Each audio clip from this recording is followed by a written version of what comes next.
Floors, I thought the answer was work harder. Because I really wanted to earn some money. Yeah, of course. And I thought it was all important. Today, my attitude towards money has changed dramatically. And all of a sudden, you wake up 6 months from now, and you're like, oh my God, I didn't realize I have that much saved in my savings account. So the road to what you're solving for, you don't have to say, I have to be an entrepreneur. Did you know that your mindset is what keeps you from being wealthy?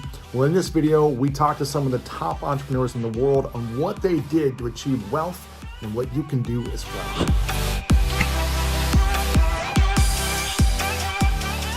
You mentioned how you were making $4,000 something dollars a year.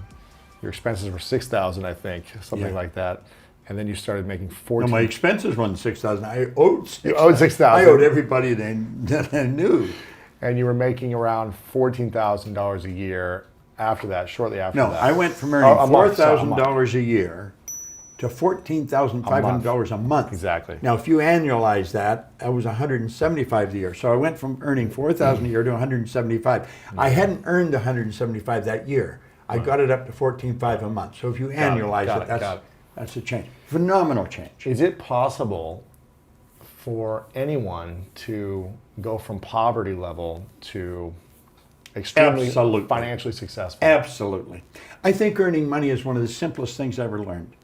And it's one of the most misunderstood things. Wealthy people historically have always had multiple sources of income. They don't have one. They have many. Yeah. I was cleaning floors. I thought the answer was work harder. Because I really wanted to earn some money. Yeah, of course. And I thought it was all important. Today, my attitude towards money has changed dramatically. But I thought the answer was get another office to clean. Well, I was working so hard, I passed out on the street. I would have been maybe 27, 28. I literally passed out on the street. I was working so hard. I came to, and there's a great big cop looking at me. I was laying there. It was scary. There was a group of people around me.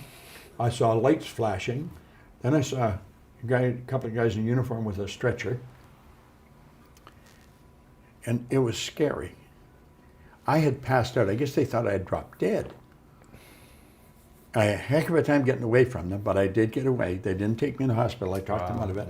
And I got away, and I got thinking, I'm not doing this right.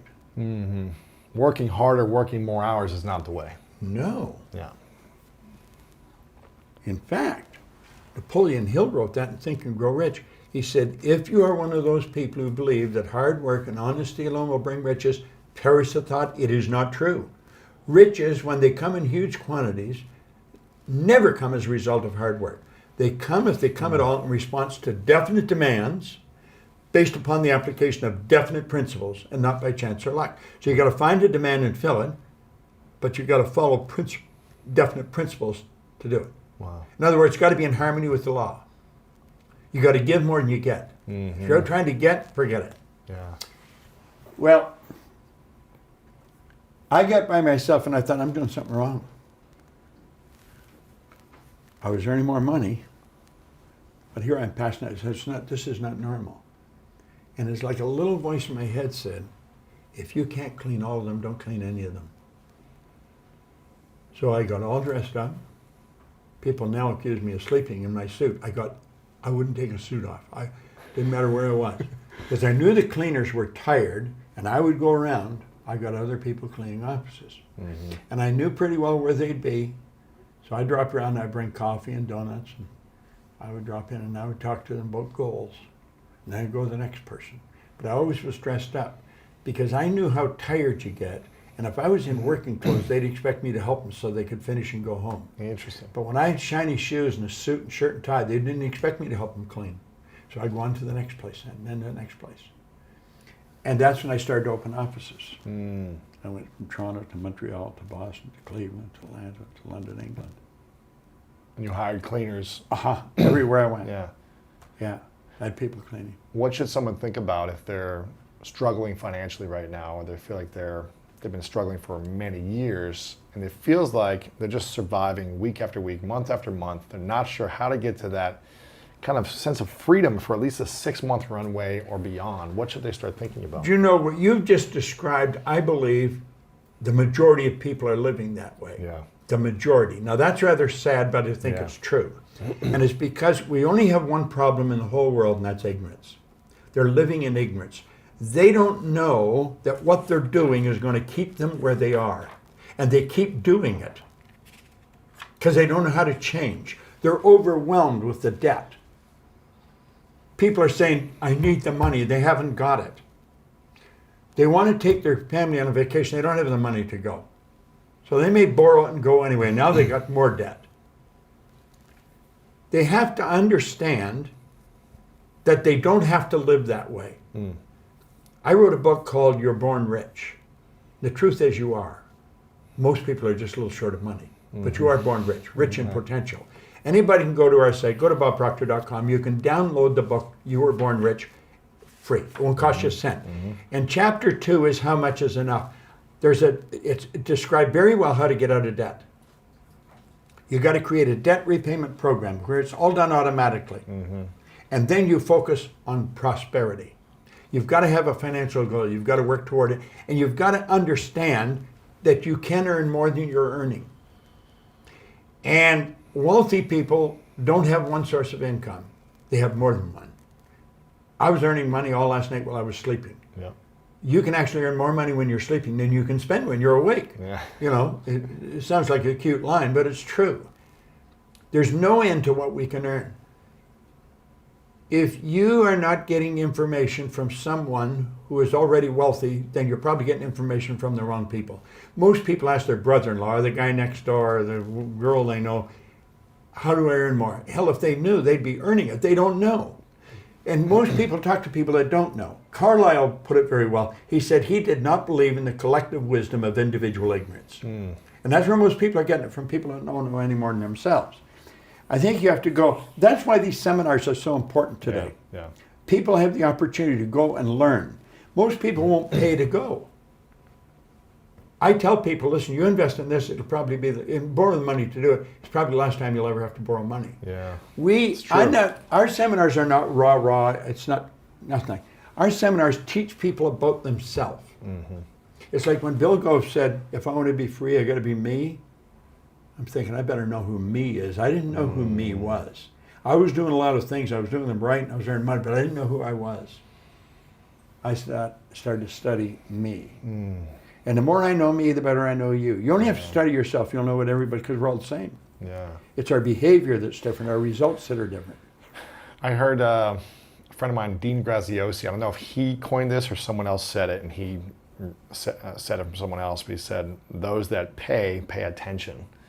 And when you invest in yourself, you're paying attention to You know, I what never you're heard doing. that before, but that is the truth. Those that pay attention. But if you don't pay for it, you're not going to pay as much attention. If you pay more, you'll pay more attention to learn. I had an aunt and uncle who were as poor as church mice. I mean, they just didn't have anything.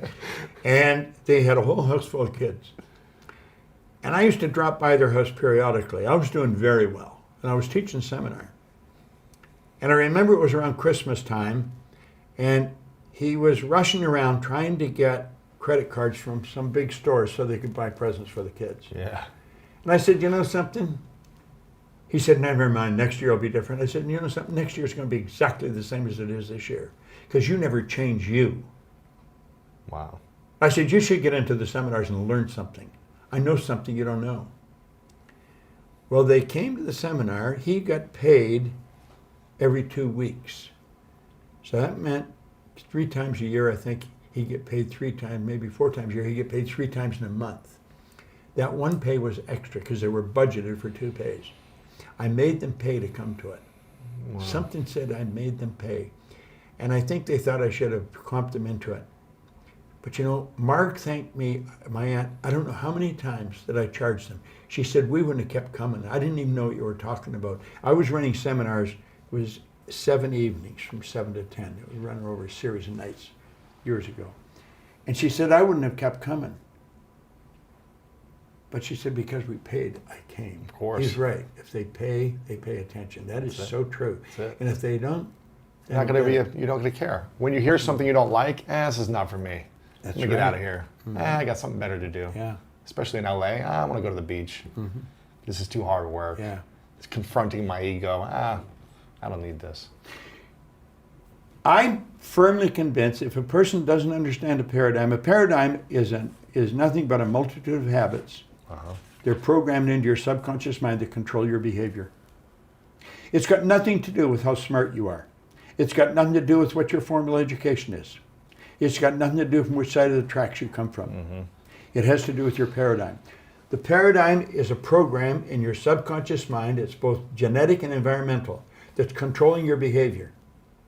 Everyone that can hear my voice knows how to do better than they're doing. And they may wonder, why don't I do it? It's because you're programmed to do what you're doing. Yeah. And until you change the program, nothing's going to change. Paradigm has to be changed. I love that. What would you say are if you could share 3 key habits for people that if they want to continue to grow every day, be more prosperous, be more abundant, happier, joyful, healthier in their life, what are 3 key things, habits every day, not talking about morning routine, but just overall habits every single day? What should people be focusing on consistently? They should study every day. Study. They should have a mentor, someone that has already accomplished what they dream about. They might not even know the person, but they could get introduced to them and ask them, what are half a dozen things I should do every day? Yeah. Ask them. They know.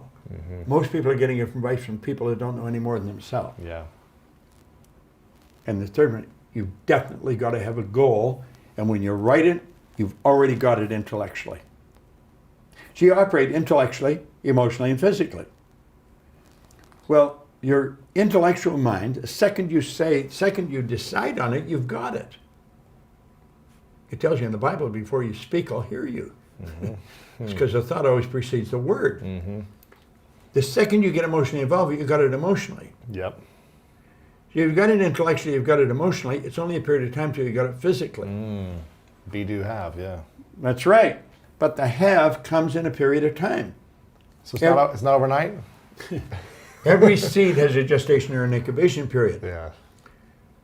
When a woman gets pregnant with a child, it takes 280 days. Yeah. The husband doesn't come home a month later and say, come on, where is it? Right. He waits, as James Allen said, as one who understands. Mm. He understands there's a gestation period. Where I come from, if you plant a seed for a carrot, it takes approximately 70 days for it to manifest. Mm. All physical seeds have a gestation or an incubation period. We know that now, but we didn't always know that. We weren't always aware. No one knows what the gestation period is for a spiritual seed, and an idea is a spiritual seed. Mm-hmm. But we do know that it operates by the same laws. And the laws of the universe are precise. They can be studied. Yeah. They can be understood. We operate by law. Our life is governed by laws. Like we know it's going to get dark tonight. We don't wonder if it is. Yeah. You know when the tide goes out, it's coming back. Winter never follows winter. We know these things. That's all expression of law. Mm-hmm. Well, when we bring our life into harmony with the laws, we're going to enjoy more of life. Yeah. If we fight it, we're going to lose.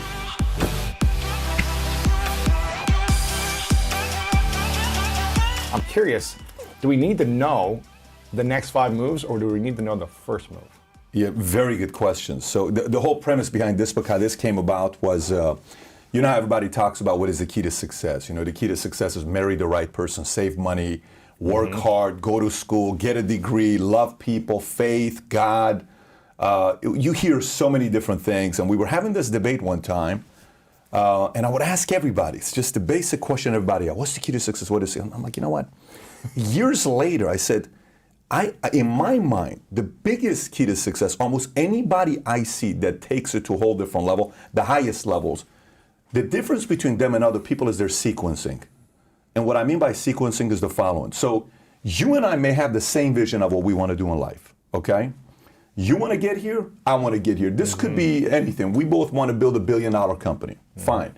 We both want to be building a company that does 100 million a year. We both want to go into football. We both want to go play at the highest level. We both want to go out there and be great sales. Whatever it may be, that's the ultimate, right? If my order of steps I take to go here isn't as efficient as yours because your sequencing is better, you're going to get there faster than I am. And I may never even get there because I'm trying to do move 14 on move 3. And that's the most common thing that you see. One day I woke up, I was in a relationship, and I'm 26 years old, 27 years old, 26, 25 years old, and I'm trying to get my business going. I wake up 6 o'clock in the morning. I get a text. Babe, I have to tell you this. As much as I love you, I don't see this relationship going anywhere. One of those texts. Because I think my mom is right. You love your business more than you love me, and I barely see you. I only see you once a week. You're working so hard. First text. Then, message. I press the message to listen to it. My mom. You know, there used to be a time they used to love me, and you would call me and tell me you love me. What happened to those? What happened to my little son that used to love his mother? I'm like, Call me every day, hug me. That's the part. So now I got a breakup on the line. I got a guilt trip from my mom. That's still 6:02 right now. Then I get an email. You haven't even got out of bed yet. I haven't even gotten out of bed yet. Then I get an email that's been in the box for a while, and I look at it. It's from my number one client that I was about to expect like a $15,000 commission, and that's a lot of money at that time. And my number one client says he's leaving me for the following reasons. And then at the same time, the next email is my agent saying I resign. My number one agent resigns. This all happens before 6:05, 6:10. So I'm in bed, anxiety is high, panic is high. I have no idea what to do. In that moment, all I thought about is, what are my next 5 moves? What do I need to do next? From that moment on, everything I did with business, I would ask myself, I'm going to do this next, my next 10, 15 moves. Or what would this guy do? This guy that built an empire, what would he do? What are we going to do here? What can I do to be better than this guy? What can I do to be more efficient? And what can I do to speed up the process to get here? But everything came down to your next 5 moves. So you're asking the question, is the first move the most important? Absolutely it is. If you don't know your next move can hurt the chances of you even getting to the 5th move. Yeah. So it's always your next move that matters the most. What is the next move that everyone should be thinking about?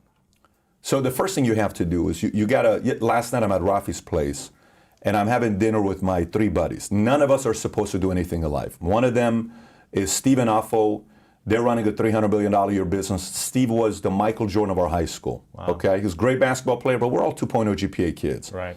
And Armand Makes great salesman. Yes. 2.0 guys. Yes. And Armand was always a fighter. He would always get in trouble. Like he was a guy that, he's a 5'6" guy, you don't want to fight. Like you'd go to a party, you know the smallest guy, you go to a party and this 5'6" guy would go to a party and he would stand there and he would say, that guy's looking at me. I'm like, bro, he's not looking at you. No, I know he's looking at me.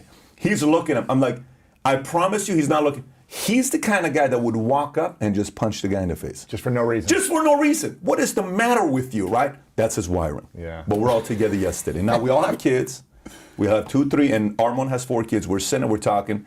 Armand runs Rafi's Place. If you've been to Rafi's Place, the restaurant in Glendale, if you've not been, you got to go. It's the best Middle Eastern restaurant.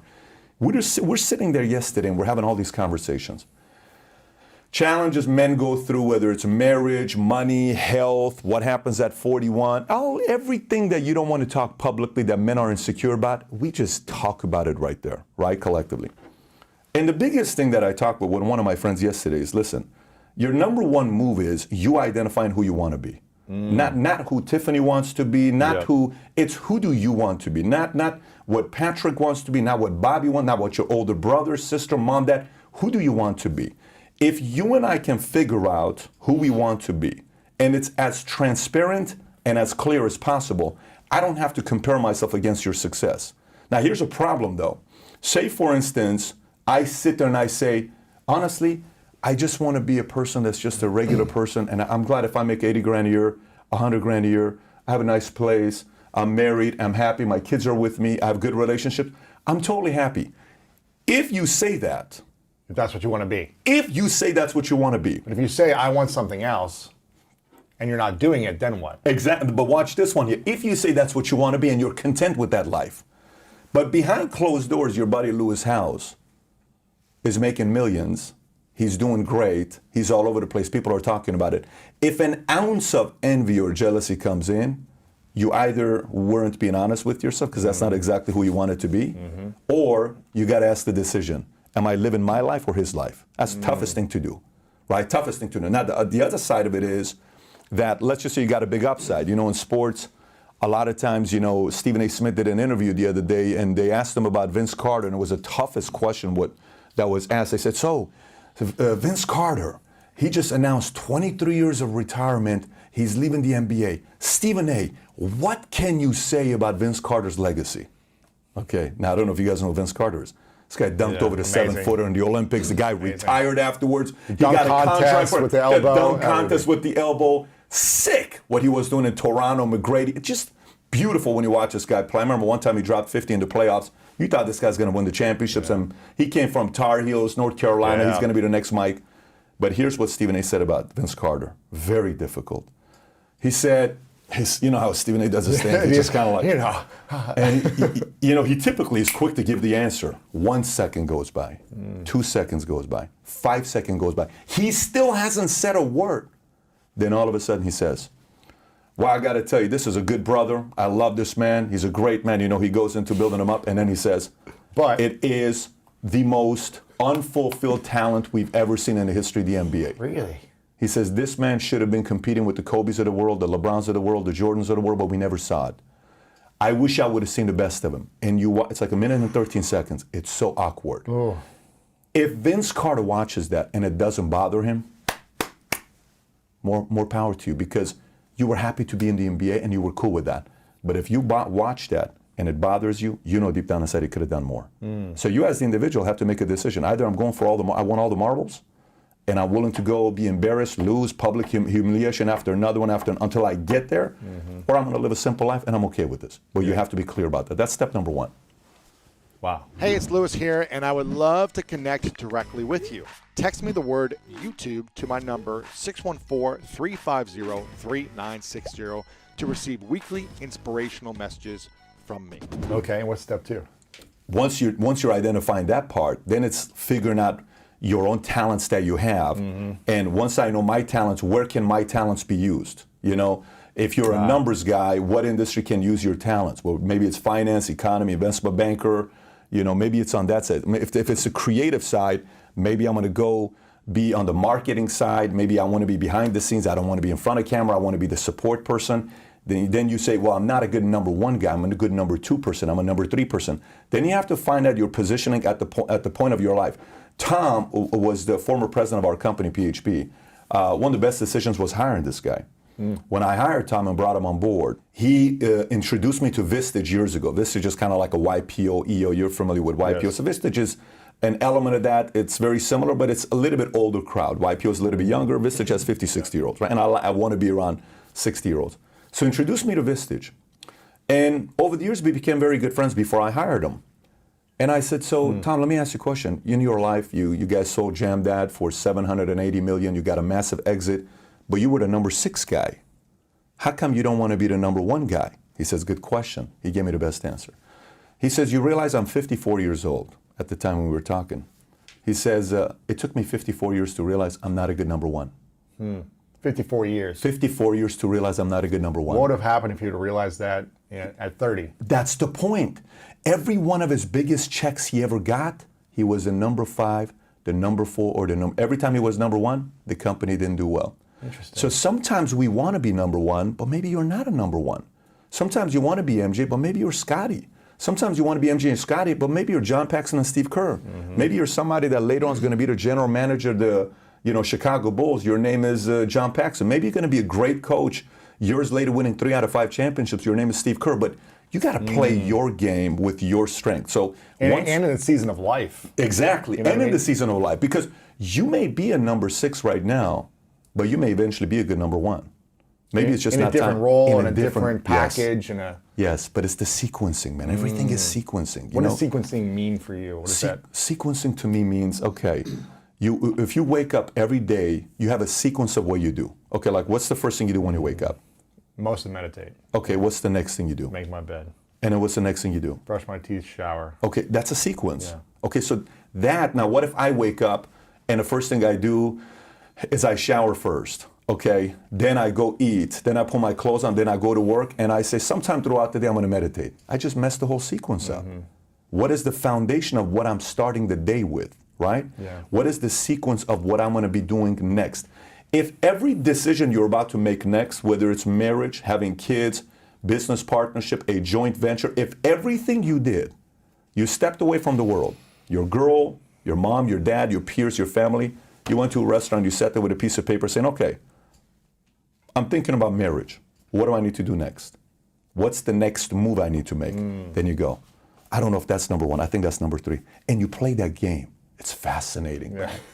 It's fascinating. It's like playing chess. It's Yeah. like, you know, these master chess players, they know their next 10 or 15 moves. The amateurs were like, here we go. This is what I'm going to do. You know, and these guys are like, Yeah, and you're yeah. like, what are you doing? Yeah. They It's all see it in the It's all future. sequencing. But it takes the steps to get to the future. You can't just jump to the future. I mean, it's the story of Bob Iger, it's the story of Ted Turner, it's the story of Kirk Kerkorian. You know, how Kirk Kerkorian went from being a regular guy in Bakersfield who didn't graduate past 8th grade, you know, goes and pays a guy $1 to let him fly a plane and eventually becomes a pilot for Bugsy with the mob and eventually goes and becomes a pilot, buys TWA, turns it into a big company, sells it for a few $100 million, then decides to go to Vegas, then he decides to buy a couple hotels, then he buys 80 acres of property across the street from Tropicana, then he buys MGM. He's not the founder of MGM. He turns it into what it is, dies at 98 years old as a multi-billionaire, gives $1 billion to Armenia after the earthquake of 1988. This is all sequencing, man.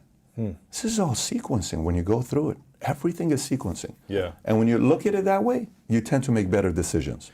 What was the time in your life where you tried to sequence, but it was the wrong sequencing and you got bad results? And Yeah. then what has been the time where you had the best sequencing, where you actually mapped it out in your mind, this is the sequence, you did it, and you created those results? Yeah, so there's two answers to that. I'll give you both of them. One, I tried to sequence to get married at 23 years old. You tried it.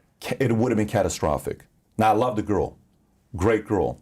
We have a friendship till today. My wife sold her a policy. Wow. I mean, when we met, me and my girl would double date with my wife and her boyfriend.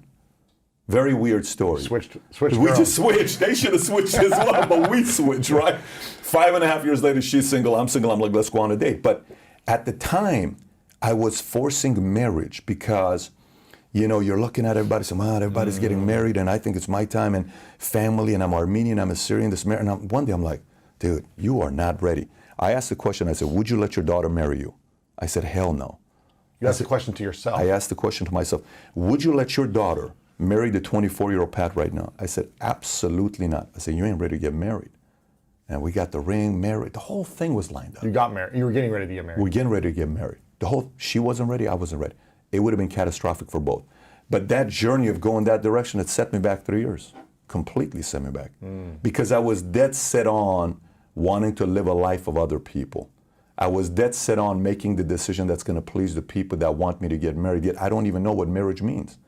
I don't even know the complexities of marriage. I don't even know if I'm done being single. I don't even know the fear about, like, if I get married, so do I still, that's a lot of challenge and stuff. And it set me back, like I said, 3 years. The other part is, Louis, that when you say, when did you do it? I've also done it where I've said, here's what I'm going to do, that maybe was premature of a decision. But then in that moment, it's fight, flight, or freeze. You rise to the occasion. You rise to the occasion. Yeah. Then, like when I started a company, I shouldn't, you know, at that You weren't time, ready. I was not ready. There's no way I was ready. Had $500,000 in a bank. I'd been around for 7.5 years. I don't know what it is to get insurance contracts. I don't know what it is to get E&O. I don't know what kind of things insurance companies want. I don't know what I'm going to face. We started it, and I went in without knowing anything. No website, no product, no nothing. Wasn't the smartest decision.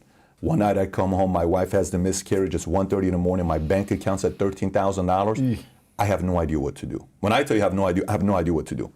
I came back, I said, listen, you put yourself in this position, now it's too late. Yeah. So some people may be watching, they're saying, well, I have to have a fresh start with my marriage or my business or this and this and that, and let me just close shop. Well, no, that's also not the case. Also the case is maybe, what's the best thing you can do with the current situation you have? And in that moment, had to make the best of it. And we made some right moves, and we did get some, you know, we experienced some luck, and we worked hard, and the next thing you know, things grew. Yeah. From having a few hundred agents to now 15, 16,000 agents in 49 states. We weren't expecting that.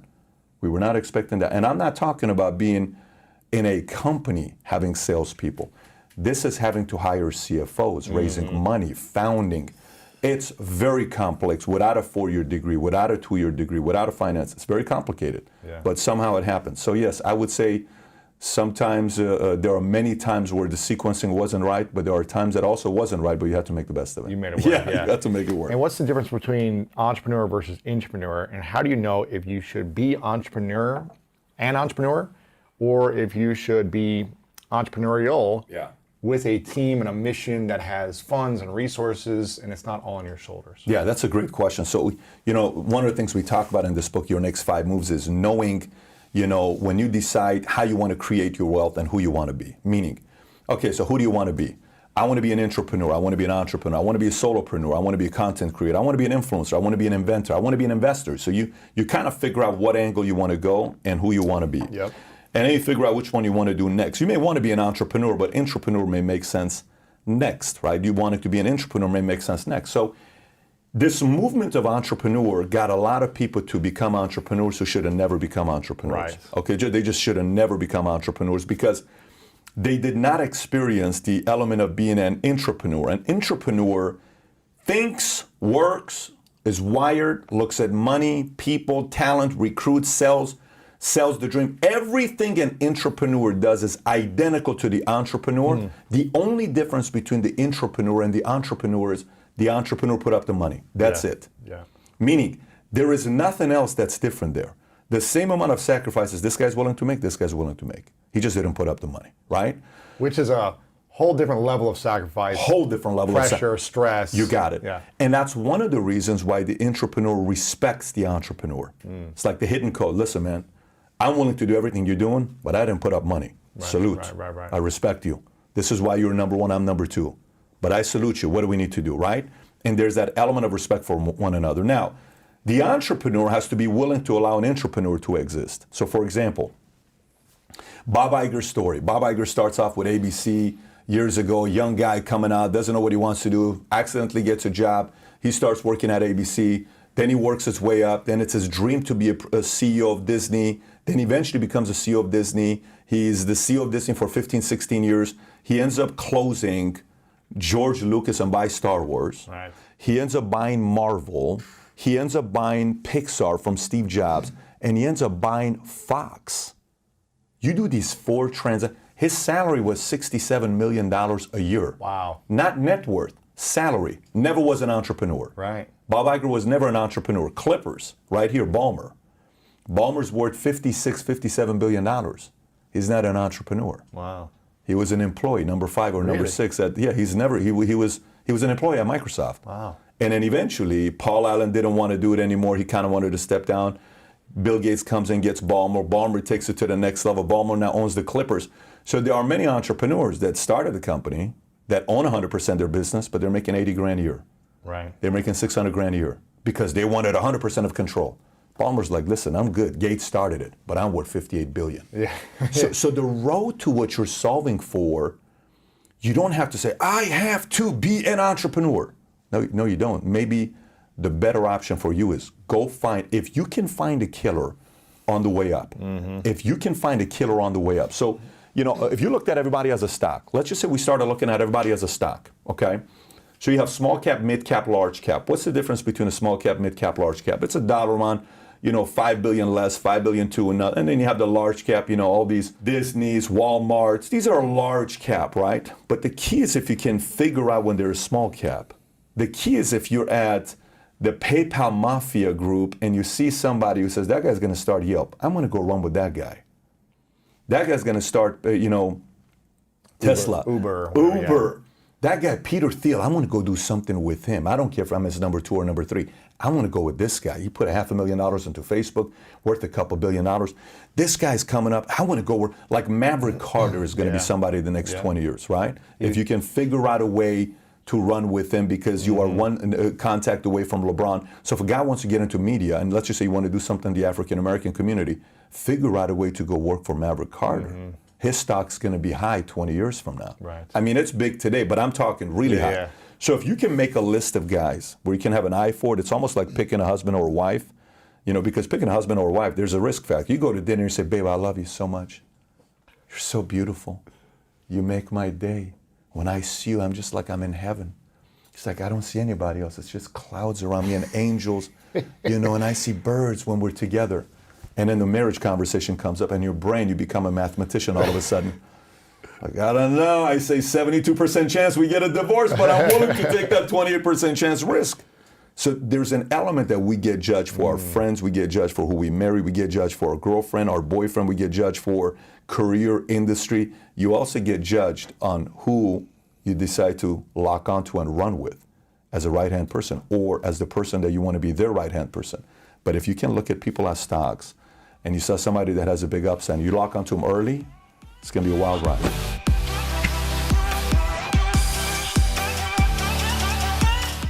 Okay, let's talk about the $150,000 a year and under people. Yeah.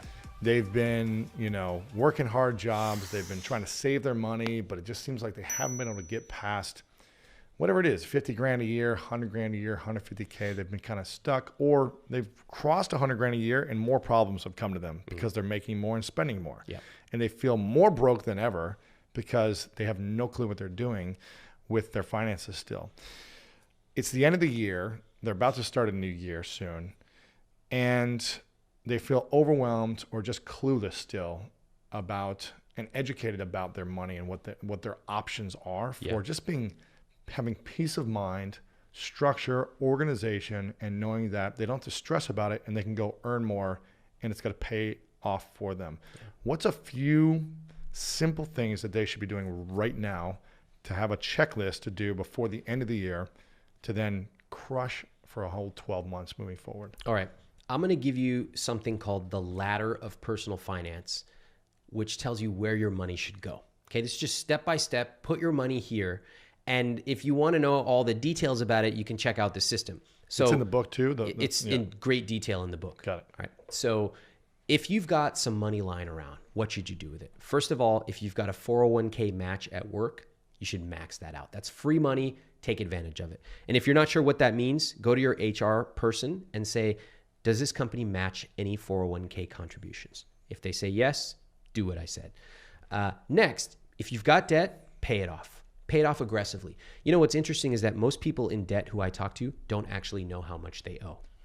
And that's shocking. You would think, of course they would know. No, they don't, because who wants to proactively stare at their debt all day? Yeah, and just feel bad about it. Yeah. But you know what? You feel much better when you have a plan. And the number one question I ask folks when they tell me they have debt, I say, number one, do you know how much you owe? They never do. Number two, for the rare people who say, you know, 15,000 or 70,000, whatever, I say, what is your debt payoff date? You can actually plug it in. You can plug in a debt payoff calculator online. You can map it all out, and you will be able to know the exact month your debt will be paid off. Based on how much you're spending right now. Based on how much you're contributing to that debt payoff. Now, you will be able to see that if you add an extra $50 a month or $100 a month, that thing will actually oftentimes shorten by years because of the interest. It doesn't matter if it's going to take you 3 months or 4 years to pay off your debt. It doesn't matter to me. What matters is that you know the date. Okay, so that's number 2, pay off any debt you've got. 3, if you've got money left over, go to your Roth IRA. And if you can, max that out. That's a great tax advantaged account. It grows tax deferred, is that right? Yeah. Yeah. Okay, so So that's 3. That's 3. Okay, it's actually post-tax money. And then 4, if you still got money, you're going to go back to your 401k, which is another tax-advantaged account. You're going to max that out. If you still got money, you're going to create a non-taxable, non-retirement account and just put your money in there. Now, there's a few other wrinkles to this. There's HSAs available. There's also your emergency fund that's talked about in the book, and all these things. They're details. But that just shows you, when you've got money, this is where you go. There's a structured way of thinking about it. A ladder towards financial success. Exactly. And if you follow the steps, it's almost like a waterfall. It just goes from step 1 to step 2 to step 3, and your money's going where it needs to go automatically, and you will feel great. You'll feel great, which is so important. And also, you're going to look at your accounts and see debt's going down. Investment and savings are going up. And all of a sudden, you wake up 6 months from now, and you're like, oh my God, I didn't realize I have that much saved in my savings account. That's because of the decision you made today. Let's say you're, working a job, making decent money, but you're not really breaking through and you're struggling to earn more to get out of that 50K a year type of range, maybe around there. And all your friends are making the same amount. All your peers are in the same boat. And everyone's stressed about money. and you hear someone say, well, you may earn the average of the 5 people you spend the most time with. Yeah. Should they cut all those 5 friends out of their life? Because my peers are holding me back if they're having those negative conversations, or how can they start to level up without cutting people out of their life? Yeah, I never encourage anyone to cut off their friends. And I think that's a common misconception, that you have to close all the doors to your friends. Look, I've got friends from high school, junior high, that I still hang out with. And I'm not judging them based on their bank account. I don't even know how much they make or how much they're worth. That's not why I'm friends. But the average of the 5 people you're surrounded with, that is a very powerful idea. And instead of closing the door on the people you hang out with, why not open the door to some new people? Why not find people who go to your conference, for example, or who are on my site, people who are ambitious, who have gone through these programs, and say, you know what, can we set up a weekly check-in? It could be 5 minutes, it could be over text, but let's set up this check-in and just say, what'd you want to do last week? Did you execute? Why or why not? Every week, 9 a.m., Monday, let's do it. That's how you suddenly meet a group of people who are unapologetically ambitious.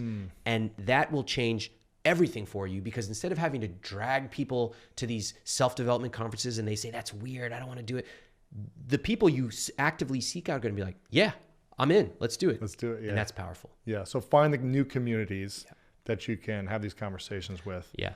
And don't cut everyone out of your life, but just start having those conversations with people that are more aggressive. Yeah, like, do you know what I told people to do on my Instagram account? So I told people it's important to find other people who support you.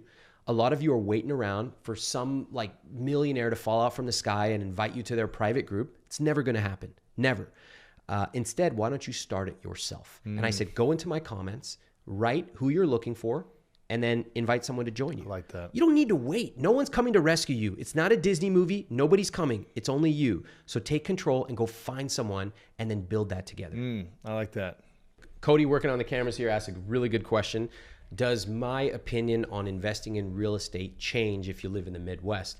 And I think the answer is, yeah, it can.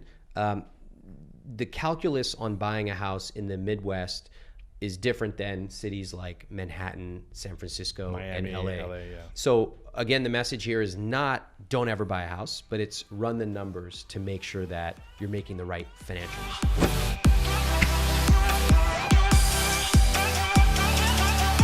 Biggest failure you've ever experienced and the biggest lesson you learned from it? Biggest failure. Personally, professionally, Yeah. business? Well, I mean, man, so many failures. Like, I wasted so many years, 9 years on drugs. That was a big failure. The big lesson, though. The lesson there is Don't be use on drugs. Fucking don't use any drug, dude. Yeah. Okay? Like I'm telling you, these drugs are they're so dangerous. Because particularly if you have a lot of potential. Don't use drugs, man. Number 2, another mistake was, I was too conservative with money for too long. You were I saving listened too to much, my or you were- rich uncle. He was a millionaire uncle. I listened to my millionaire uncle had too much of an influence for too long over my life. I should have been watching what the billionaires do. They don't operate like millionaires. How do they operate differently? They throw down. Totally different. Like the think is completely different. They don't worry about quarters. The millionaire's worried about quarters. He's a miser. They're misers. I know people worth $4 and $5 million. They're total misers. Total, like, degraded. They're as bad off as a freaking guy on a street corner. Won't give anybody anything, won't share anything, looks for every shortcut, every sale. Well, I know a guy that's a car dealer that he must own 25 car dealerships. He probably makes, I don't know, $400 or $500. He's got to be worth $1 billion. Really?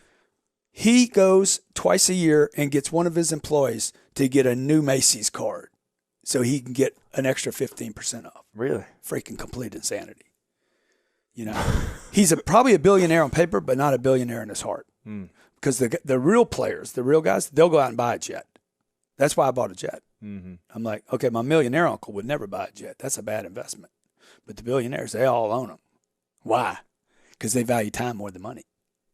Right? They want to buy time. Because it doesn't make sense financially for you. No. You're losing money on totally. the jet. All jets go to zero. So when you buy a jet for $60 million, you know that jet's going to zero. One day it's going to be in some salvage, some joint somewhere being taken apart for parts. So all jets go to zero. So you know when you're buying it, it's going down to zero. It's not going to be worth more money. But the things it brings you. But dude, it buys you time. It buys you. A jet is not like a boat, by the way. A jet can get you to business. People go to boats. Jets go to people. And so I can just tell you, we bought that jet 2 years ago. I paid for it the first year. From the deals you got, the it time got me you to new saved places. from- Yeah. And it got me a better quality of life because now my course. kids are with me, hanging out. And, Yeah. Peace of mind as well. Yeah. So big failures. I did business with a guy when I was 45 years old that I shouldn't have done business with. That was a huge mistake. And big lesson I got from that though was, I know what's true. I know when I see the indicators on a dude, I don't need anybody to tell me he's all right or not all right. I know what I know. Trust the intuition. Yeah. Trust your discernment. And what I see, not just the feeling, but like people do certain things. Bad guys do, and bad women, they can't hide it. They do certain things. Yeah. If you just pay attention. Everybody that's ever been in a bad relationship with somebody that left them with a worse situation, there was some clue along the way that you just denied. Later, you're like, damn, I knew it, man. Exactly. I knew she had something. I knew he had something. And now they gave it to me. Like that old saying, whatever happens in Vegas stays in Vegas. Yeah. That's not true. Yeah. Chlamydia will go with you everywhere, It's true. right? Images will go online of what happened. Exactly. Social Or media. how about mental images? That's true. Yeah, that's true. Biggest thing that's holding you back right now, that's holding you back from reaching the next level? Man, I don't know. Courage, probably, You don't think you have enough courage?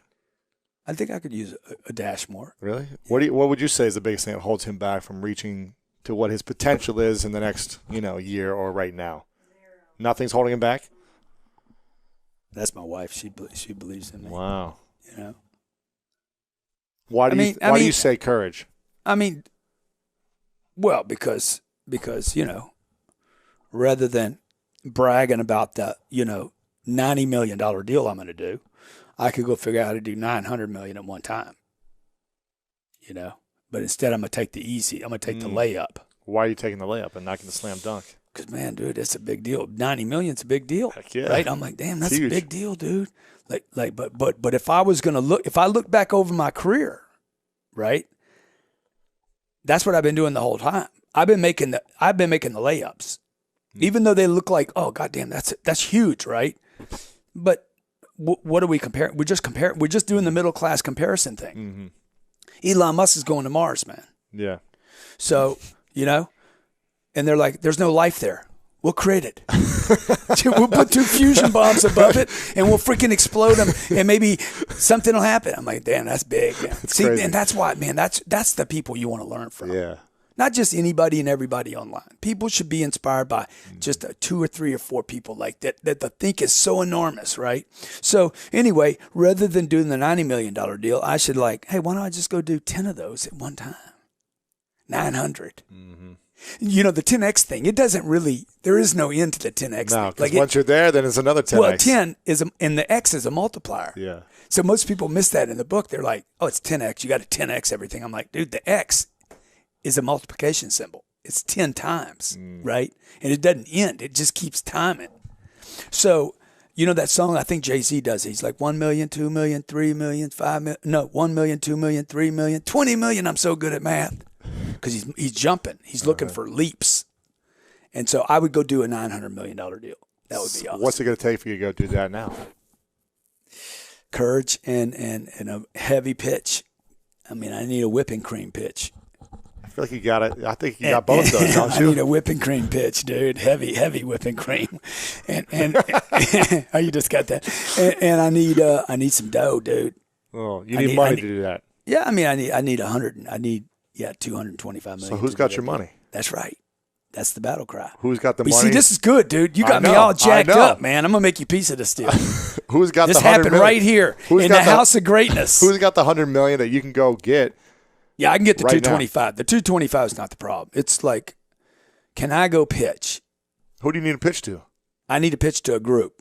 Which group? I need to find somebody that needs me on the ground. You know, Who needs Chinese, Japanese. There's no one here locally. This deal could be. You know, I need to go think that way. See now, damn, dude, the school of greatness. That's why What people class- come here. Huh? That's why people No, come this here. big, dude. Because see, now here's the problem with me. Once I bite the apple, I don't let go of it. I can't. I'll never be able to get off this 900 now. Well, here's the thing. Yeah. If I'm going to be honest with you. Yeah. I feel like you're playing small. Yeah. I feel like you've been playing, like you play big to the like so many people that watch you. Yeah. But knowing you and being around your energy and seeing how you do events, I'm just like, damn, Grant is just like throwing it down and it's so easy for him. They look big, but it's not that big for you. You're right, dude. It's so small, Dude. compared to what I know you're capable of. Dude. And I see like the confidence that you have in the way Fuck you you. pitch. Why are you talking dirty to me? The confidence you Shit, have I'll in the way cheat. you pitch. Elaine, I'm about to cheat on you right now. I'm serious though. She'd be like, let's roll. Here's the thing. Yeah. The No, that's confidence awesome. I have when I watch your videos of you just on the phone with someone selling, like whether it's a $500 package to a $500,000 package. Yeah. You just have so much. There's just nothing that holds you back, and so I don't understand. It's just a couple extra zeros. Dude, nobody The even same, knows it's the anything's same deal It's the same deal. between a $2 sticker and a $2 million deal. It's the same deal, and you got the courage and the energy to make it happen already. So I don't know what the hell you're waiting for. It's wrong. Dude. Who's got your money? Go give them a call right now. Dude, there's so much money on this planet. So much. It's unbelievable. I want to when you commit. Here's what I want. See, but look, Before when we before start you having these conversations, this is like I'm at a campfire. Here's the thing. I feel like I need a marshmallow right now. we're toasting the marshmallows, and you're my camp teacher, right? This is getting weird, right? Okay. Hey, what are you doing in my camping bag? That's weird. Okay. So I'm in here, I'm roasting my marshmallows, and you're like, hey man, dude, and I'm like, dude, and the stars are out there, and it's dark, and it's nice, no mosquitoes though. Oh, I hate mosquitoes. Oh, I fucking hate them, man. We went to St. Bart's, man. There were so many mosquitoes. I can't go. Mosquitoes love me. I can't do do they it. do? I can't Then go you have anywhere. to come. Oh, no. Because if they love you, they'll stay off of me. Yeah, right, exactly. Yeah, so you see, you just changed my life. Here's bro. the thing I want to... And this is the beautiful thing about being around people like you. You know, getting around the right people. Yeah. I want a commitment from you Yeah. of a date this year that you're going to land a $900 million deal. Man, I can't do that this year, dude. I mean, that's Why not? real. We don't need to put a date on it, okay? I don't need to put a date on it, but I can say that, I want to know by when. yeah. Whether it's I this could year probably pull this off. or next year. Yeah, I could pull this off. I could probably pull this off. Well, one, I guarantee I'll pull it off in my lifetime. Yeah, but why not this year? Why does it have to be 3 I'm the one 5 with more the years? jet, bitch. I'll take time out of the equation.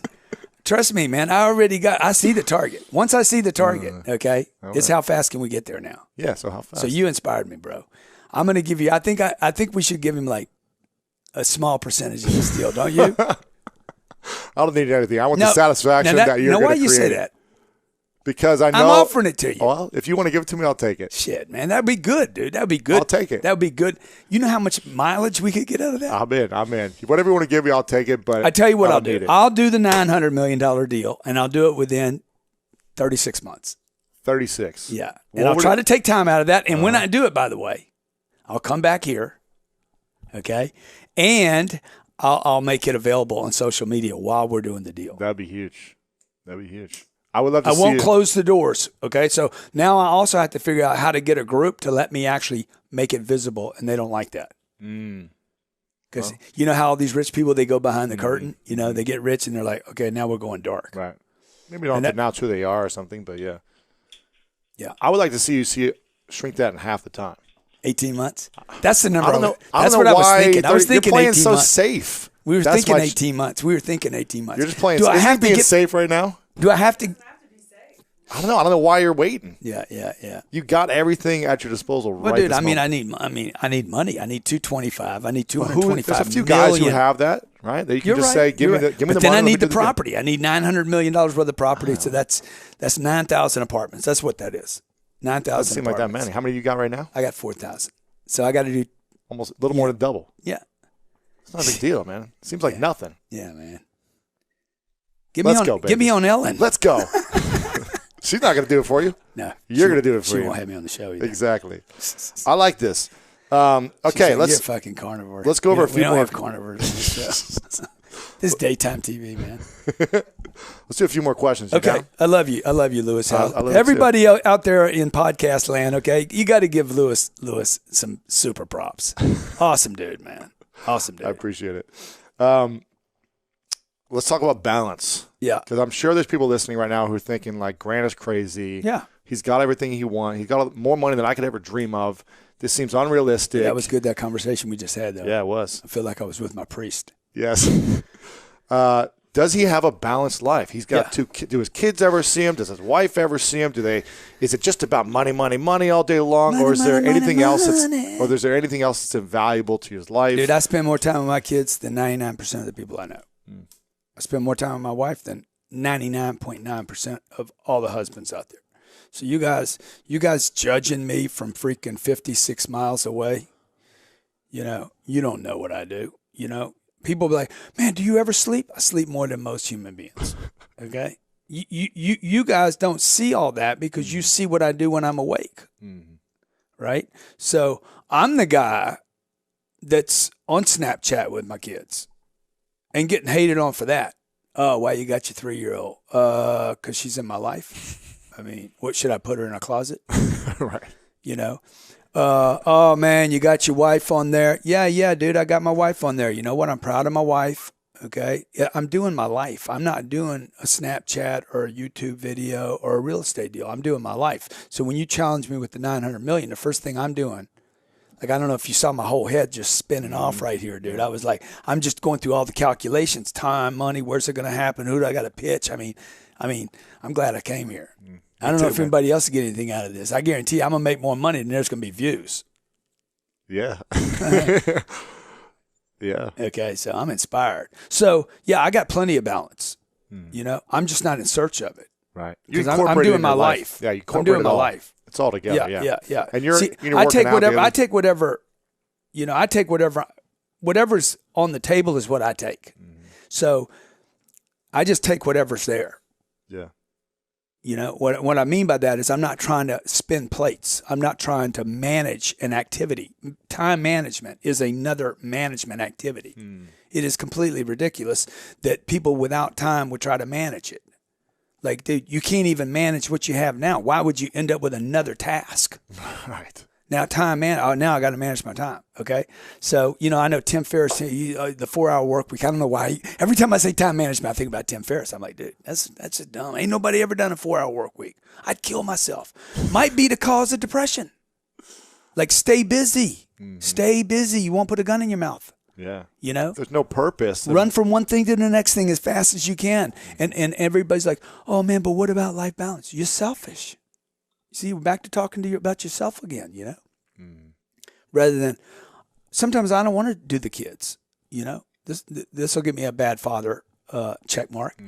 Dude, I tell Elaine all the time, I'm like, but you ain't got to be with them all the time. Okay. They're 5 and 7. Nobody likes a kid that long. Okay. Come on. Nobody would like a 5-year-old kid that long. 24/7. Yeah. Huh? 24/7. Yeah. It's not good TV, but it's true. Right. Yeah. So I have a life where I get to spend the time with them I want to spend with them, where I'm the good father, and then I'm done. Okay? I know this sounds terrible, but that's what I want. And by the way, they're going to be done with me before I'm done with them anyway. Right. It's not like they want 2 hours of Papa. Right. They're off to their video game or watching a movie or playing with their friends. Exactly. So, but I do want good time with them. So what I do is I create situations where I get to go spend good quality time with them. Buying the jet was one thing. That was a completely unselfish thing to do. So my kids could be on that plane with me, running up and down the aisles like little fucking maniacs, swinging between the seats and doing their deal. And they don't have to put seatbelts on and nobody's telling them to sit down and the food's good. And they get to get on the microphone with the captain. Welcome to 10X Airlines, where everyone gets to do whatever they want. My kids do this interview. We should get them a copy of that to play in the show. Candy for everyone, right? So my kids get to do that, dude, and my kids are not spoiled, by the way. Okay, they exchange with us in big ways. But that's what I mean about create the life you want, man, so you can have not balance, but life, right? I'm doing my life. I don't do jobs. I do my life. So coming here to be with you today, adds quality to my life. I didn't come this to spread the Grant Cardone name. I spend time with Lewis Howes because it makes Grant's life. Yeah. I like it. Come on, man. What's a non-negotiable for you? Every single day you must do Yeah. that you feel like you have, no matter what, whether it's Man, prayer I or got being with your. 5 days of workouts, man. I'm feeling kind of shredded, right? Shredded executive. You do look lean, man. Huh? You look really lean. No, thank you, man. I'm working on And it. you're how old are you? You're almost 60. Is that right? Yeah. It's man. crazy, man. It's crazy, dude. It's Staying crazy. youthful. It's crazy. Let's see. Non-negotiables. Something you got to do every single day. Yeah, I don't really think like that, but I do like the question. I don't really think like that. Like, is working out something you feel like you Yeah, must do? yeah, Otherwise, I'd like to, but you know, I can give up on it without, you know, it is right now. For the next 3 or 4 weeks, I will work out every day. A non-negotiable. it's like you got to kiss your wife. You got to Nah. tuck your kids into bed. You know, I don't know. Nah. No. Nah. I don't think like that. I think you know, I know what you're getting me. You know, dude, I push myself so hard. I don't. You know, I don't have a list of non-negotiable. I just like when people talk about beast, I mean, if anybody ever wants to give me a compliment, call me a beast, because that is the thing that I most relate to. This beast-like, not a hustle, not a grind, but beast mode. I am machine-like. I think Terminator. I'm like, dude, I like the Terminator. I am machine-like. Yeah. I am very machine-like. Yeah. I think about this, you know. like it. Yeah, I have tremendous work ethic. You know, Gary Vaynerchuk tried to. He's like, I outwork you, Grant. I'm like, dude, people that outwork other people don't talk about it. Okay, I mean that's not work. Right. Yeah, you don't have bragging rights on who works the most. Okay, you either are in beast mode or you're not. And so there's no reason to like. I get the big title for. He works his ass off, by the way. Yeah, he does. You know, and so do I. And everybody could do more. Everybody can work more, and it won't kill you.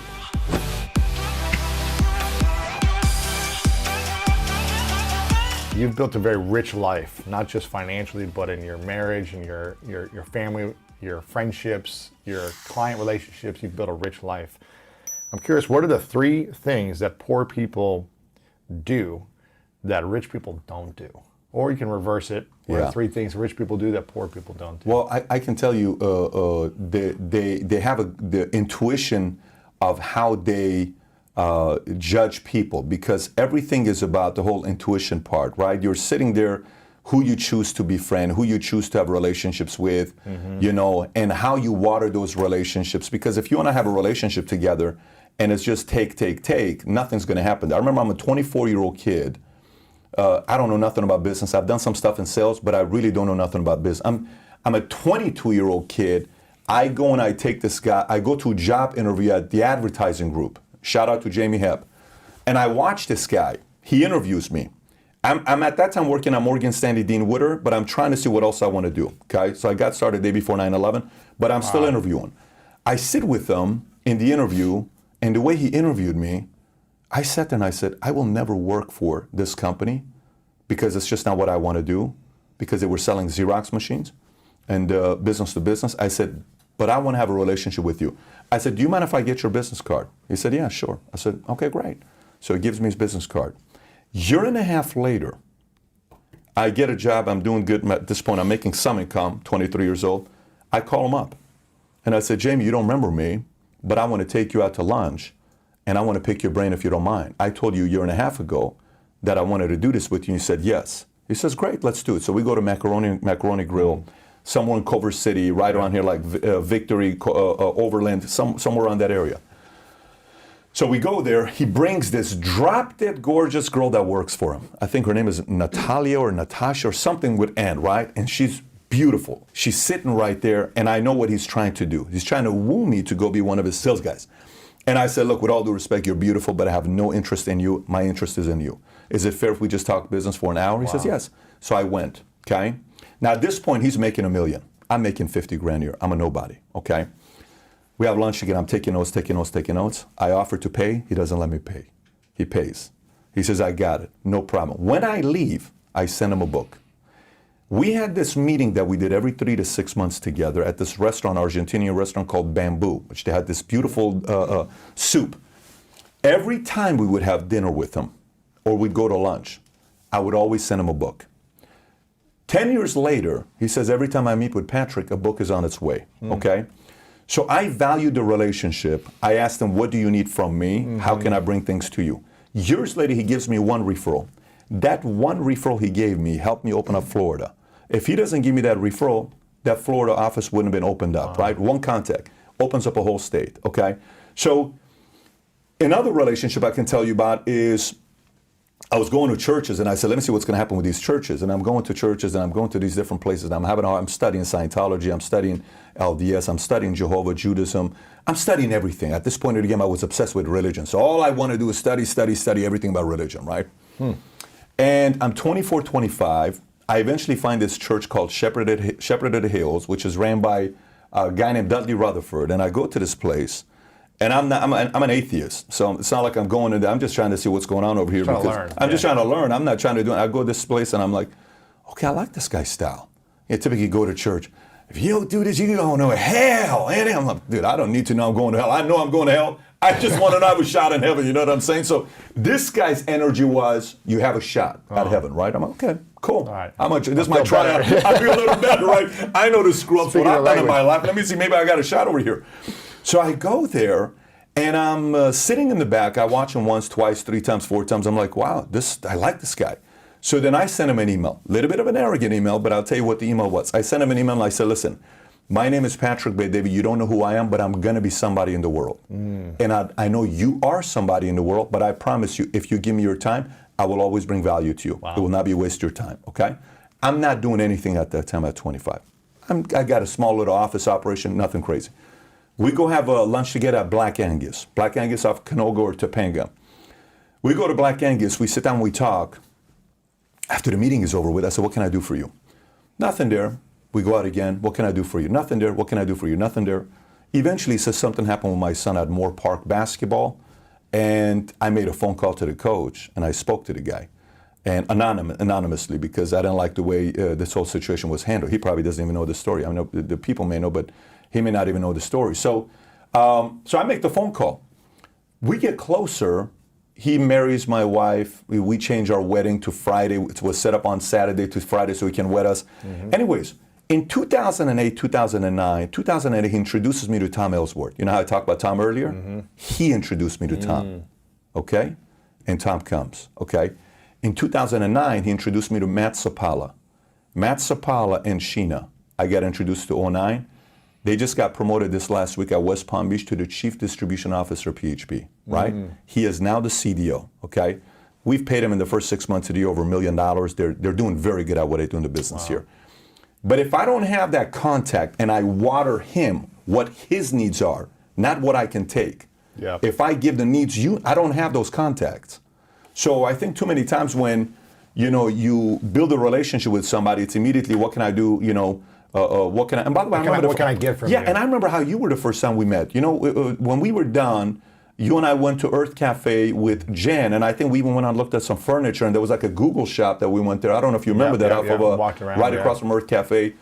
And you said, Pat, how can I help you? What do you need from me? What can I do for you? It was on the corner after exactly. We walked out. Exactly. So we walked around, babe, she said, yeah, I really like this Lewis guy. I don't like this approach, how he is. That's the dynamic that you don't see behind closed doors. People may see School of Greatness, people may see the books, but behind closed doors, the context is about what can I do for you. So you asked 3 things. I'd say the biggest one is figure out ways to strengthen relationships and take them deeper, because you never know. Just like everybody thinks you're, one sale away or one opportunity away, you're one contact away from your life changing. If you start valuing your contact like a book of business, everything changes. That's true. What I heard you say there was intuition, study, and relationships. Sure, yeah. Does that cover those kind of 3 things? And I think when you think about people that aren't making the money that they want and don't have a rich life, whether that be quality of life, they probably aren't discerning their decisions and being intuitive about who they should spend time with. They aren't researching more ideas and expanding their mind, and they aren't giving in those relationships. I would agree with that. Yeah, I would agree with that. And I think sometimes it's also not knowing what something could lead into. You know, a guy one time came into Morgan Stanley, Yes. Dean Witter, on a Harley Davidson bike, and he had tattoos, and he looked rough, very rough. No advisor would take him. He says, I'm looking for an advisor. No advisor would take this guy. Yeah, I need an advisor. And they're like, oh, there's a bank downstairs. A financial advisor. Financial Yeah. advisor, well, Morgan Stanley, Dean Witter, Glendale, no one wants to take this guy. Like, this guy's got no money. Yeah, he's no so the guy potential. comes out, he sees, he says, oh, just give him to somebody else. I'm good. The guy in the corner office that has a couple $100 million under management, he leaves. Then the new guy takes him. Then the guy comes, I have $50 million to invest.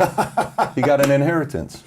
That one account was $50 million. Changed his life. Changed his life. Yeah. And he put the 50, and the rookie broker got a $50 million money under management. You're getting 1 or 2 points on that. That's Life crazy. changing. So the For point is- life. For life. Every year. Every year. Generational wealth. We're not talking Yeah. about like a small thing here. So you can't just sit there and look Mm-hmm. at relationships that you never know the potential of a contact. You have to know every contact could take you to some place that you don't know. It's like a movie. You don't know the next scene.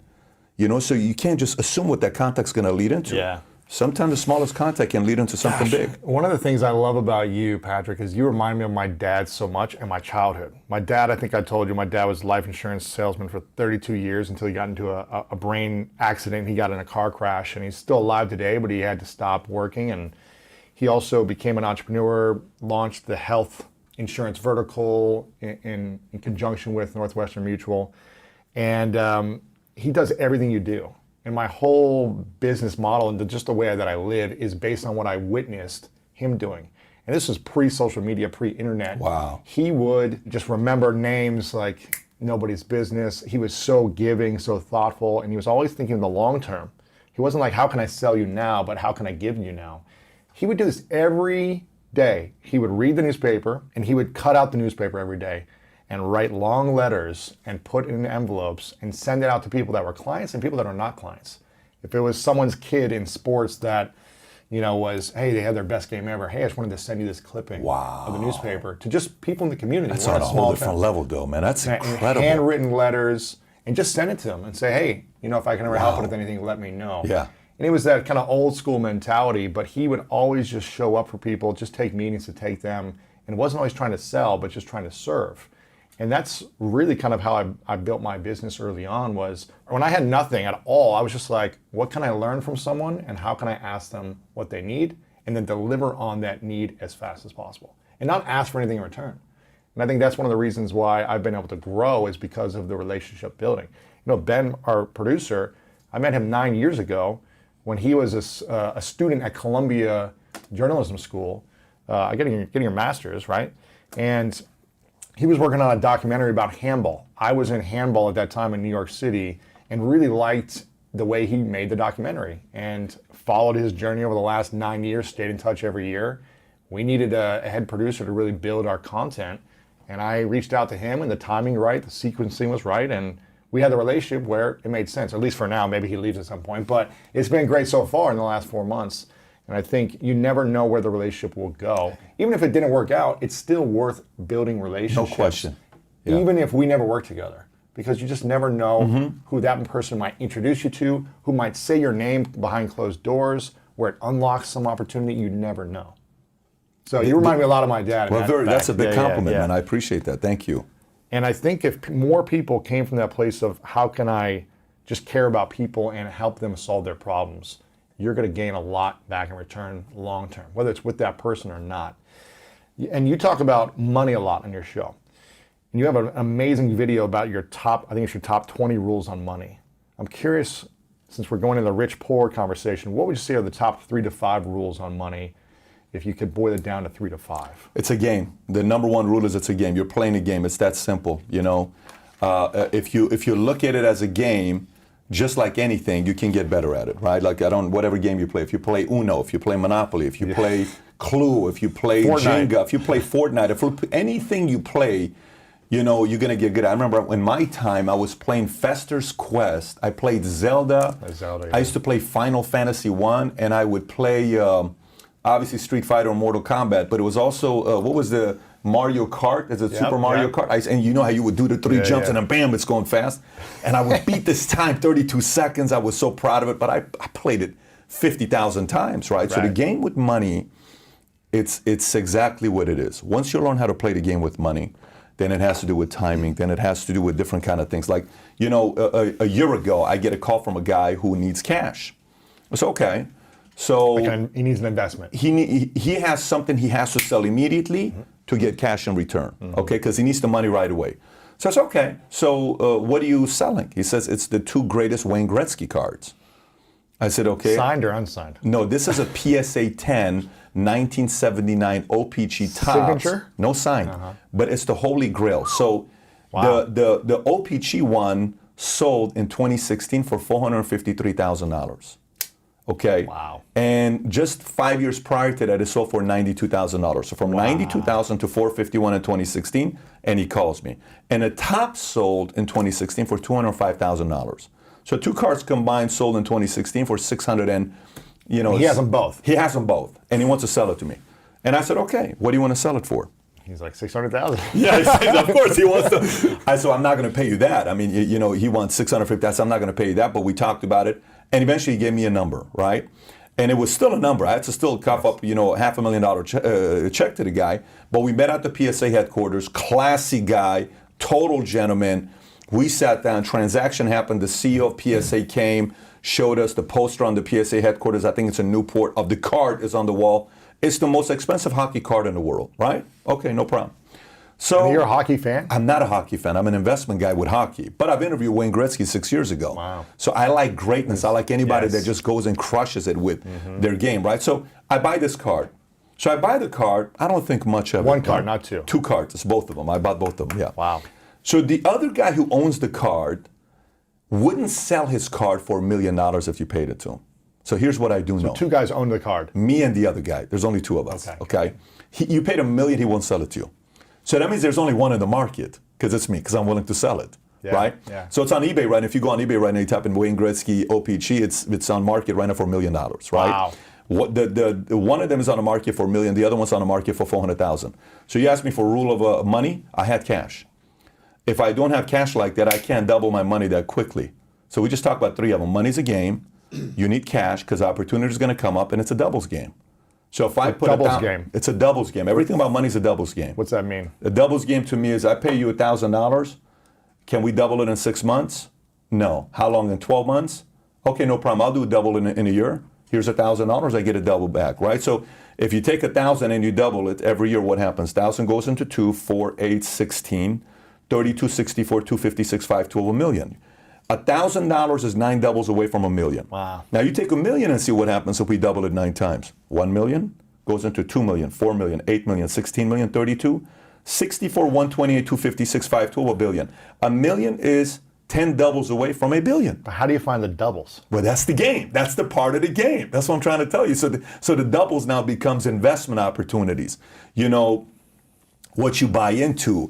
Do you start a company where it has a high value, you know, you can really scale it and finding something that can scale? Do you invest into things that are going to give you 6, 8, 10%, or are you going to go play ball and take the risk? That's the game that you're going to start learning that, you know, part of my money is going to be hedged and I'm going to buy some gold because I'm not going to become a billionaire off gold, but I'm buying it because gold is money and something happens to the economy, I'm protected with the gold. But you know what? I'm going to put some of this money in mutual funds because I know long term I'm going to make 8 to 12% on this. I'm fine with that.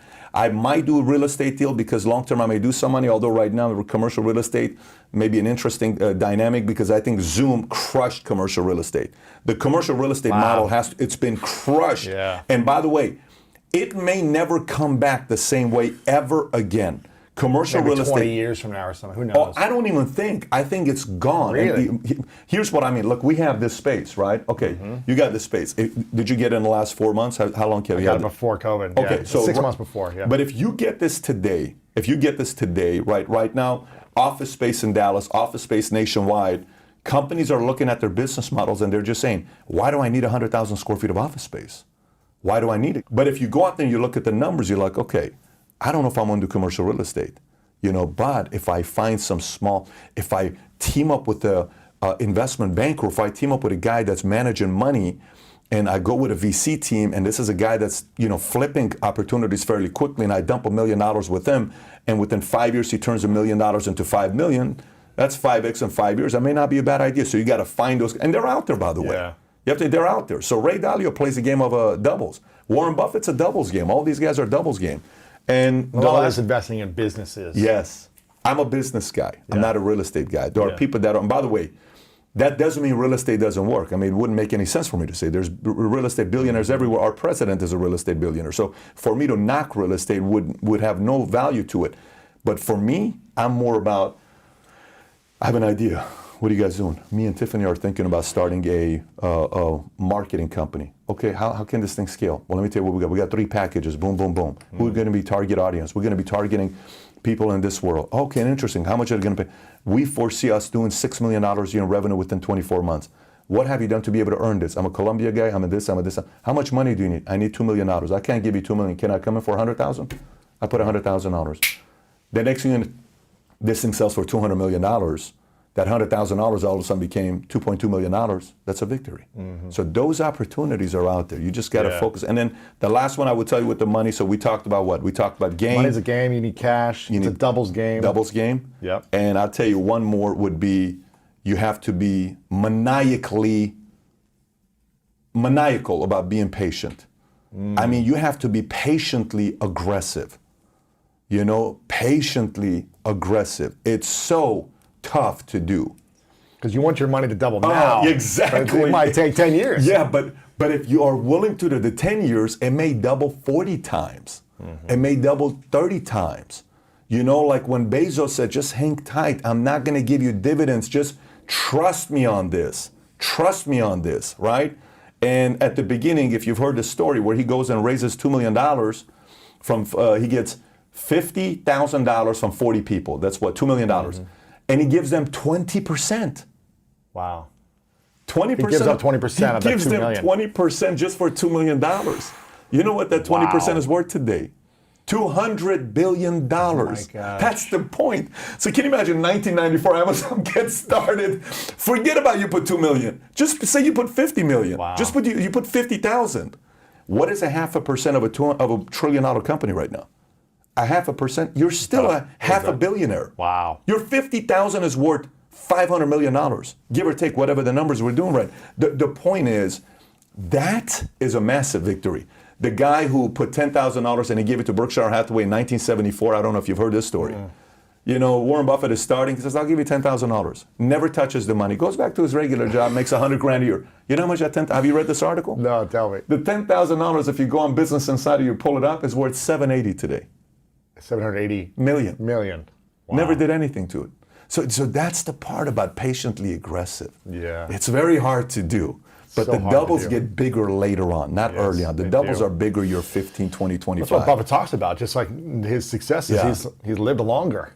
You know, Yeah. he's just stayed around longer to let the money continue Exactly. to compound. Yeah. And that compounded interest is where it's at.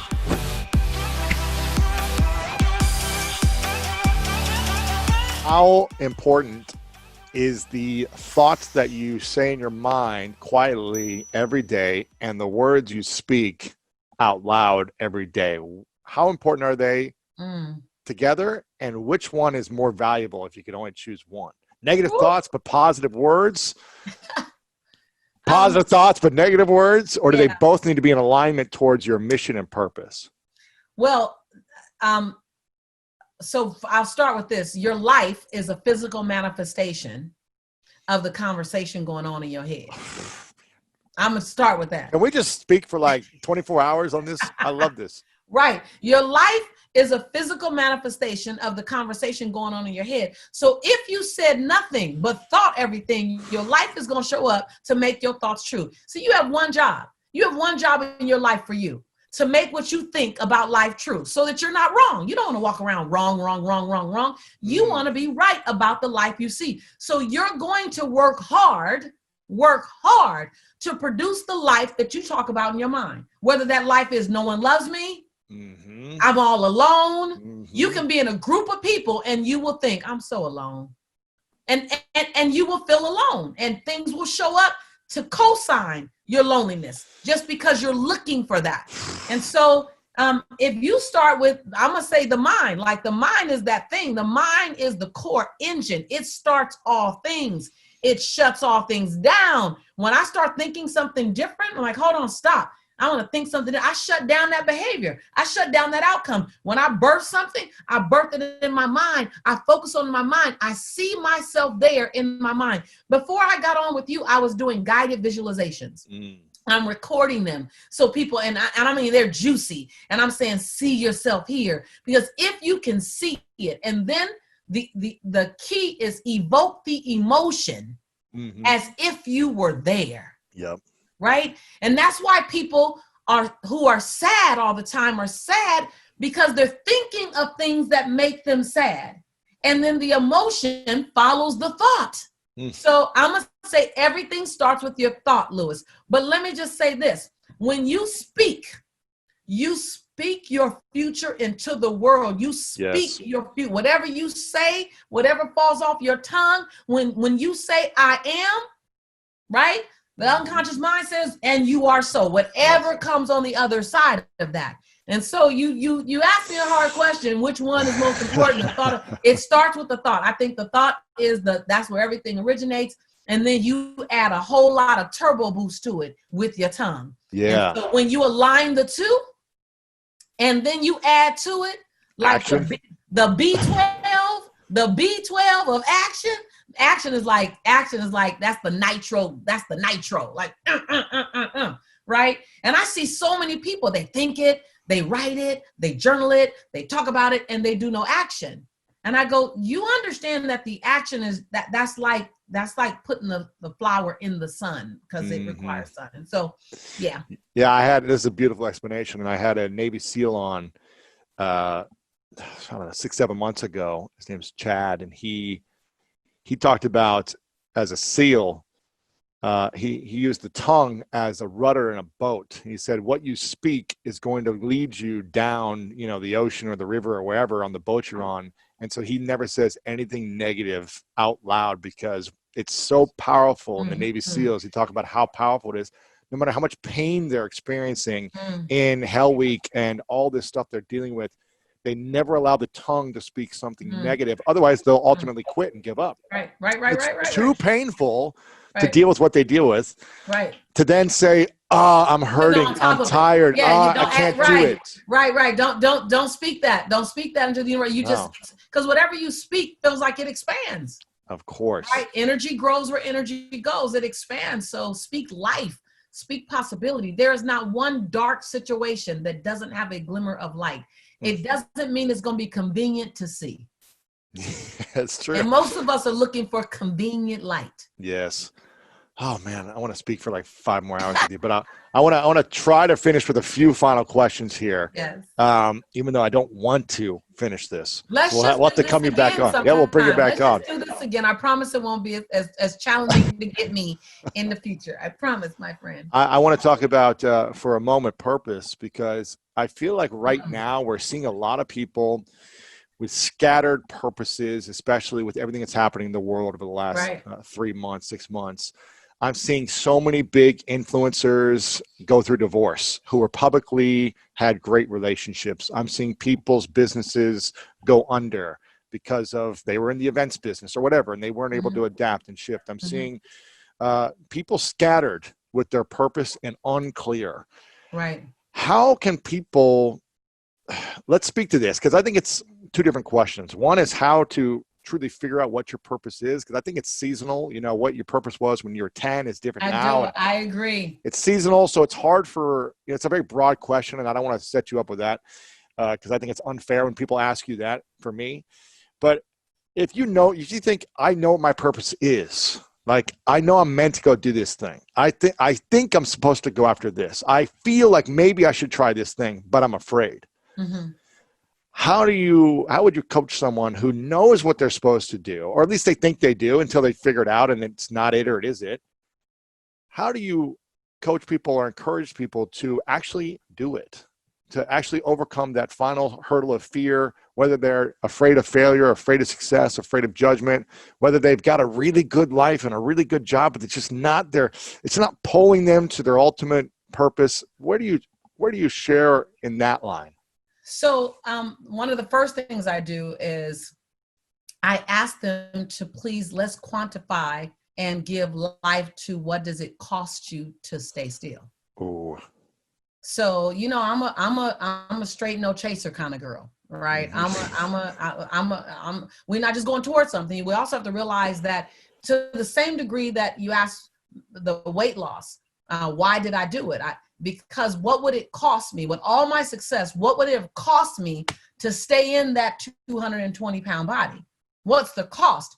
And so when I saw that, that's why I responded. If I didn't give myself this, right, I was very clear with the cost. So number one, I would say, what does it cost you? And my students know me. I do this in my workshop, my trainings for my platinum level students and my coaches and students that are getting certified to be a Lisa Nichols trainer. And I ask them hard questions. What does it cost you to stay in that mindset? And they have to list it. And I say, and what part of the price have you already paid? And they just get visceral. They're like, And I say, so how long? I don't know, whatever you want. How much longer do you want to pay that price? Right.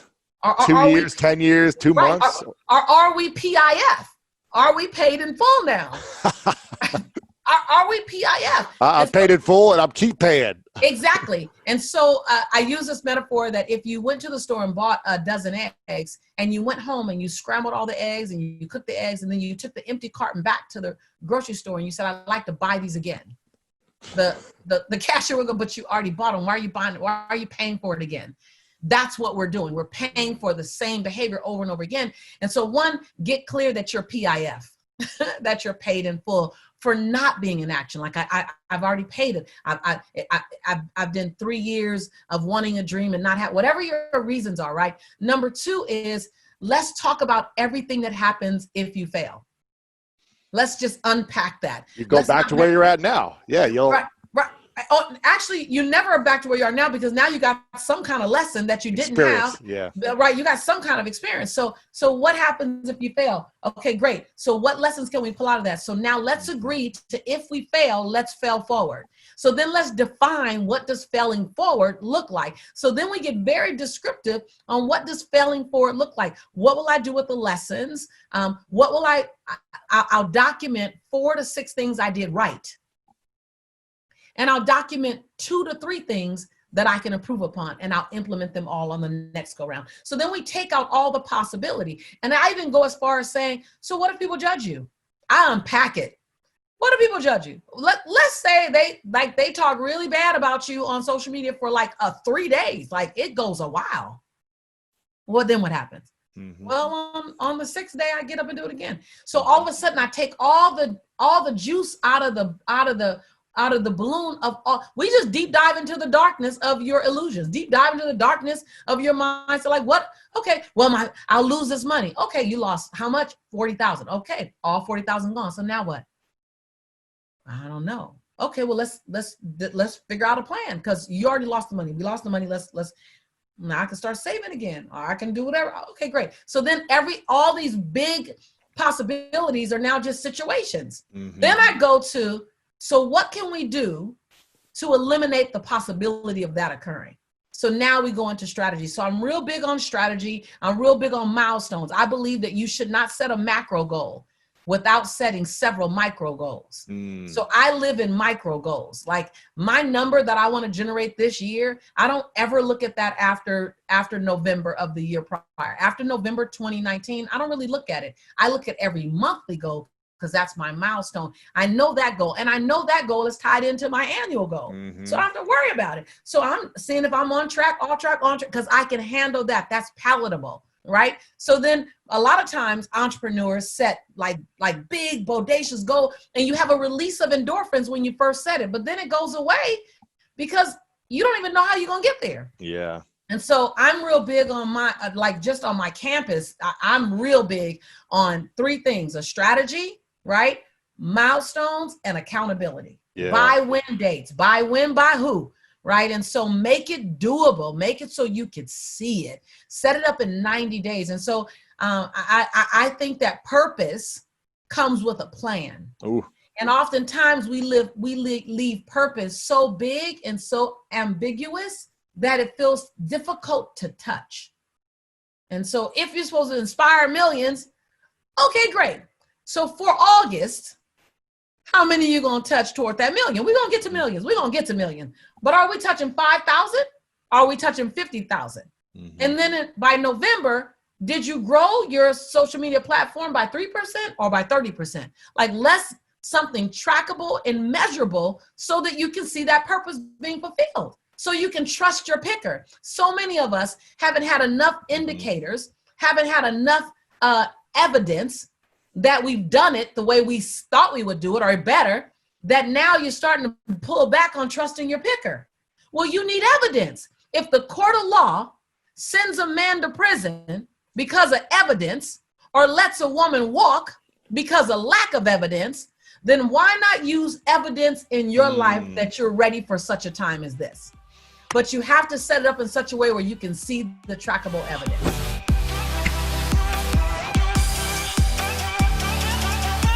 Is there a specific area for you that you feel like you need more work on than others? Obviously all areas, but is there one? Well, there's all of them, because my company's nowhere near where I want it. I picked up a pen way back in 1973. I was living in Glenview, Illinois. I had just left the Nightingale Conant Corporation. I worked with Earl Nightingale and Lloyd Conant for 5 years. And I sat down and I said, I'm going to build a company that operates all over the world. I had absolutely no idea how I was going to do that. But I knew if I could think it, I could do it. Because that's what all the great leaders have agreed on. They've disagreed in virtually everything else. We operate today, the Procter Gallagher Institute operates in 88 different countries. Wow. We have consultants that teach our material, that represent us in 88 different countries. When we stream a program, we go into around 115 countries. Now, if you'd asked me, how are you going to do that when I started? No idea. But I did know this. If you set a goal and you know how to do it, the goal probably isn't any good. Ooh. It probably isn't any good. Wow. Because if you know how to do it, you're going to go sideways. It's a repeat performance. Wow. You got to go after something you have absolutely no idea how you're going to do it. Now, I've had the good fortune of working with Edmund Hillary. He was a beekeeper from Auckland, New Zealand. He was the first man to climb Mount Everest. He went there in 51 and he failed. He went back in 52 and he failed. But in 1953, he and Tenzing Norgay stood on top of the mountain. But he couldn't tell you till after he got there how he was going to do it. And nobody could tell him because nobody had ever done it. Wow. So the trick, pick a goal that you really want, but you have no idea how to do it. Now, there's got to be a big learning curve there. And I'm still learning. Wow. That's inspiring. I love that. And hopefully you can find mentors who have done it, that can guide you and you pick the right ones. Right here, this author. These books behind me here. I've got, let's see here. He's going on the hunt. I like it. No. Here's one here. This is an original my son gave me as a gift. The Edinburgh Lectures on Mental Science. It is a heavy one. Here's another one. The Dory Lectures on Mental Science. These are written by a Thomas Troward. They were written back around 1910, 1912. Wow. They are incredible. And they are my mentors today. Wow. He is my mentor. If you could only recommend 5 books that no other books would ever exist except these 5 books for people to read for the rest of eternity, and there would be no other books, hypothetical question, what 5 books would you recommend for people? Think and Grow Rich. As a Man Thinketh by James Allen. I'd recommend my own book, You Were Born Rich. Everybody's born rich. Most people are a little short of money, that's all. Ooh. Well, they should get into this, the Edinburgh Lectures on Mental Science. And then I'm going to give you one that's a long ways away from that, U Square by Price Pritchett. Okay. It's a little tiny book. Price Pritchett's is a consultant over in Dallas. He's written a little book, U Square. It's on quantum physics, quantum leaps. It's one of the best books I've ever read. Wow. These books are incredible. And it's funny, Troward taught me, he said, if you come to a point where you can't learn anything from somebody, you go inside. He said, go to the Fon Seterigo, go to the fountain and source, go inside. Now, I mean this in all humility. I've been studying this longer than anybody I know. Yeah. There's probably people study it longer than me, but I've been studying it for 59 years, and I study it every day. I don't know anybody that teaches what we teach like we teach it. I've had absolutely incredible teachers. So I don't go run around looking for teachers. I've got Troward. What he's written is so rich in truth. He's probably one of the greatest authors of the last 500 years. Wow. But the trick, though, Lewis, is you got to keep studying. Mm-hmm. And you only will keep studying if you're going after something you have no idea how to get there. But you know you can get there. The way there will be shown as you go after it. Step by step, it will come to you. Why isn't it shown to us before we start going after it? Why does it take us? You wouldn't understand it. Mm. You wouldn't understand it. See, the purpose of a goal is not to get. It's not to reach the goal. It's the awareness that you develop as you go after it. You're learning who you are. It's becoming aware of who you are. Yeah. I was in a seminar years and years ago, and there was a speaker, Bill Gove. Bill Gove was considered the Frank Sinatra of public speakers. He was incredible. He had a handheld mic, and he's looking at the audience, and he said, if I want to be free, I've got to be me. Not the me I think you think I should be. Not the me I think my kids think I should be. Not the me I think my wife thinks I should be. If I want to be free, I've got to be me. He said, I better know who me is. Wow. Now, I had a lot of this information at that time. This was years ago. But I was shy. And I wanted to teach it. I was afraid to stand up and ask a question in front of an audience. And so I made up my mind, I was not only going to learn to speak like him, I was going to get him to teach me. Mm. Now, he became a mentor of mine.